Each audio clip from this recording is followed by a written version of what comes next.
Time My Collection. Hello and welcome. I'm selling some watches. I had to just say it just like that. I had to say it because it does sound weird saying and meaning it when I say that I'm gonna sell some watches. I truly believed that most of the watches and near enough every watch that I bought was something that was gonna be with me to the end. I think many people might actually buy watches like that, or they know they're buying it just because it retains value and they know they're going to switch it out for something later on, just trade it in and then tickle their fancy again. However, I've never bought watches based on retaining value. I've just bought watches based on what I like and what I feel I need or want to see on my wrist when I choose a watch. And I know you're probably thinking, what watch is going? What watches are going? And I'll say it off the back now. The Omega Trilogy 300, Seamaster 1957 reissue is going. My brain's playing tricks on me right now. I'm looking at the watch through the lens, thinking, beauty, stunner.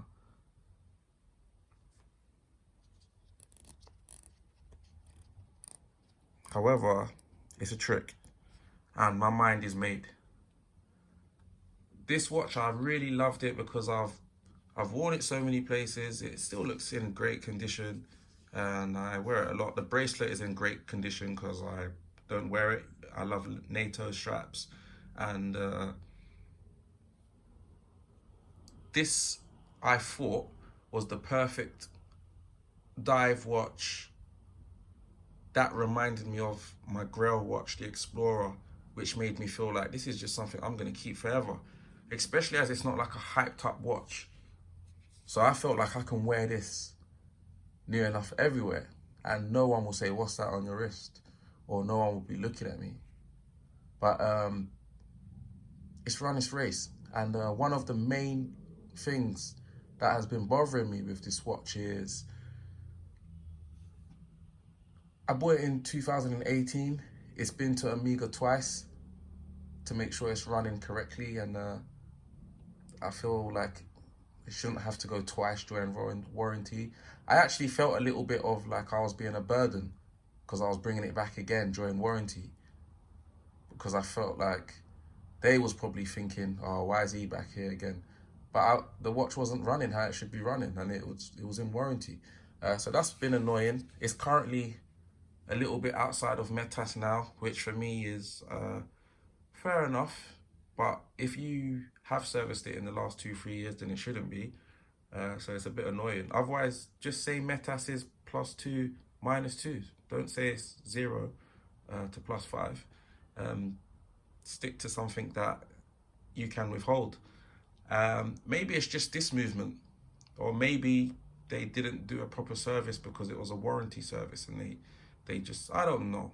But that's been my experience and it's annoying. It's very reflective. If you can see, look at my windows, you can near enough see outside. It's very reflective, and when you look down at the watch, as beautiful as it looks, you can see those reflections. So it's just annoying, especially as now I have other watches that don't show me the reflection. So when I wear this one, it really sticks out. And I never noticed it until I got a few other watches that I realized had AR coating, anti-reflective coating underneath. But this watch is gonna go. And I'm just thinking now, I can hear it in the tone of my voice, I mean it. I didn't think so, but it's gonna go. I haven't been fully satisfied with the performance, and the reflection is annoying enough to put up with it because I love it. And then I guess even some marriages have to be divorced because enough is enough. But that is the first watch that is going. Yeah, it's going. And the second watch is the Grand Seiko Spring Drive. This is nothing but an awesome watch. And once again, I'm looking at it through the lens, just like superb, stunning. However, when I bought this watch, it was not available worldwide. And it was delivered to me from the Paris store. And I've got a video. Please check out the video of me unboxing. I'm over the moon thinking I've got a steal here. I've got a watch that's never going to be in the UK.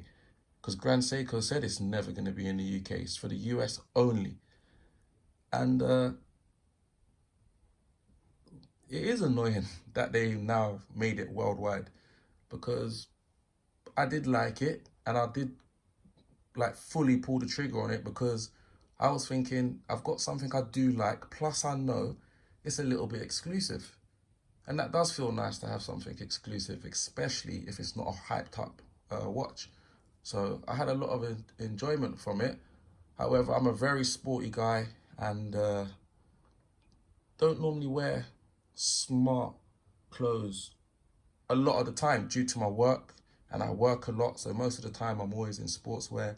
And this watch is not really needed because of that. And there is a reason why. For both of these watches, there's a reason why, but I'll get back to that. But beautiful watch, great condition, but it has to go. Spring drive. At first, I thought I was onto something, giving Grand Seiko a chance with the spring drive, after knowing a lot of people are not really vouching for spring drive. But I just don't wear it enough. And it's now worldwide, which was another reason to why I did want it. However, the main reason to why I think and feel how I feel right now is some of the other watches I've got, especially the one I'm wearing right now, I just think it's flawless. This is the 124270, and I think it is flawless. I love NATO straps. I've been putting this on NATO straps, but I recently went skiing, had it on the bracelet, and I absolutely love it on the bracelet. The size, everything. Legible, everything. So when we look at this watch by itself, the Explorer, fantastic lume.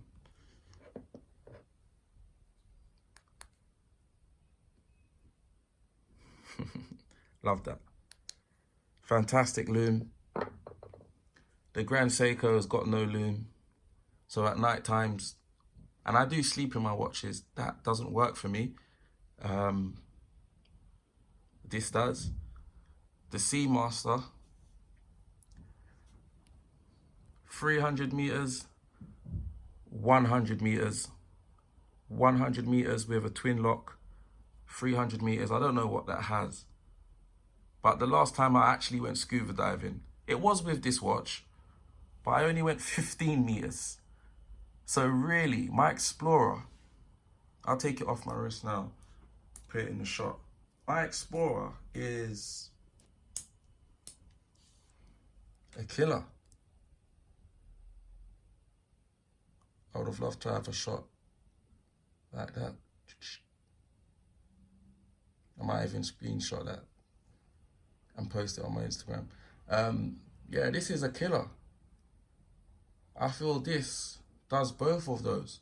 The only thing this doesn't do well is hold a NATO strap easily and change easily because of how they've made the bracelet integrate to the case.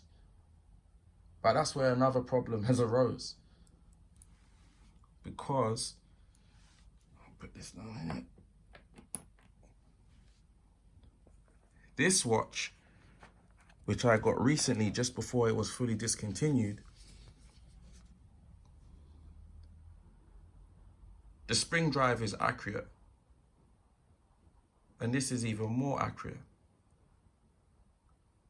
This does look amazing. It looks polished and beautiful like the spring drive does. GMT function, which both of them don't have. NATO strap, which the Amiga has, 19mm as well. So all of the straps I have can just change straight onto this, and this strap looks fantastic. And the biggest thing, a Grand Seiko sports watch, 39mm, not thick at all, true GMT, and loom. Albeit these loom pips are nothing like the Explorer's loom, but this is loom, and this works at night time. And it's a sports watch, and it's 39mm, and it's not super reflective. And this is the reason why I'm prepared to let those two go. Big reason. They're just not needed anymore at the moment, I don't think. I really don't think. I am going to just show you now what I think I'll probably end up with.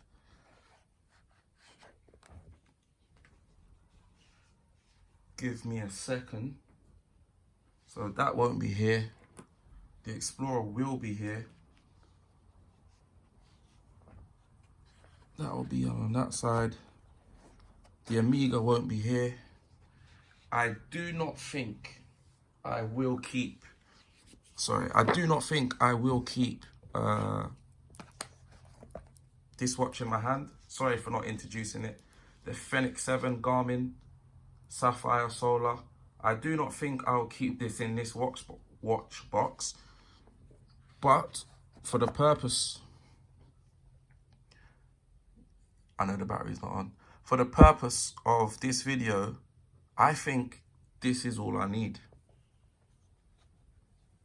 And that's what I mean about the collection changing, because when you imagine the collection before with the spring drive and the diver, the 1957 reissue, it looks fantastic. It looks like a fantastic trio. It looks like, oh, if you're going to this event, you can wear that one. And if you're going to the beach, you can definitely wear the Seamaster, that one. But it does look fantastic as a collection, but I'm not wearing them as a collection. And for me personally, I don't think it's worth me keeping the Seamaster to go on holiday maybe once or twice a year. And the last holiday I went on was to Czech Republic to do skiing. So it wasn't a Seamaster type of party. So I don't need it, because the Explorer can do it. And what the Explorer can't do, the Grand Seiko GMT can do. And what those two can't do, the Garmin is my complete, and I think it is. It's been out over a year. I think it's still the best smartwatch out. In 3 years' time, there might be another one better, but this is surely still going to be working and tracking and doing all of that stuff. And when I do anything fun or for sports and etc., I still take, well, I have to. This has got my Strava, this has got all the data and stuff. It's fun to bring the Explorer along with me, but I need the Garmin for the data and sometimes direction. So this is what I think I'll be completely happy with, and I'm prepared to go into it. These 3 watches. I will have some free cash. It is very easy to think I've got free cash from some watches, so buy another one. Maybe I will. There's only one watch that I think that I would like to have, but I know I really don't need it. And that is the Explorer 2 Polar Dial. And this looks weird in this case anyway. I would admit that straight away. So this wouldn't really be staying in here. But I think if I could, I would buy the Polar Dial from my AD. Just for the fact that when I did go to Czech Republic on my ski holiday, I did have the Explorer with me. It was fantastic. But I'm a bit clumsy with the date. So fantastic watch, but I didn't know the date. And I was in a different time zone, and it was very easy. I just hacked the watch and reset it. But I could potentially have my Explorer vibe, which is, of course, it's just a want, it's not a need. But my Explorer vibe, white dial, true GMT, complete watch that just looks ready to do all the activities that I do, skiing, climbing, hiking, and that will just make me happy. That's all it's about, really. Happy. That will make me happy. Me doing a long hike, a buff on my other wrist, wiping sweat, and on my other wrist, an Explorer 2 while I'm walking, taking photos of the views and stuff. I would love that. I would absolutely love that. But I do understand I could even get that from this model here. This model's amazing. I would recommend and not recommend everyone to get a high quality quartz watch that they like the look of as well. You can easily get a high quality quartz, but do you like the look of it, the feel, etc. It is really, it's so good that it, for me, it kind of spoils it and beats the mechanical watches, because it looks great, as it looks as great as the mechanical watches, and this watch is just on time. What more do you want? It's on time. Strap monster. Check out my Instagram to see the different straps that I can wear on this, or check out Instagram in general. Look at other people's photos. It's fantastic. So I think that's it.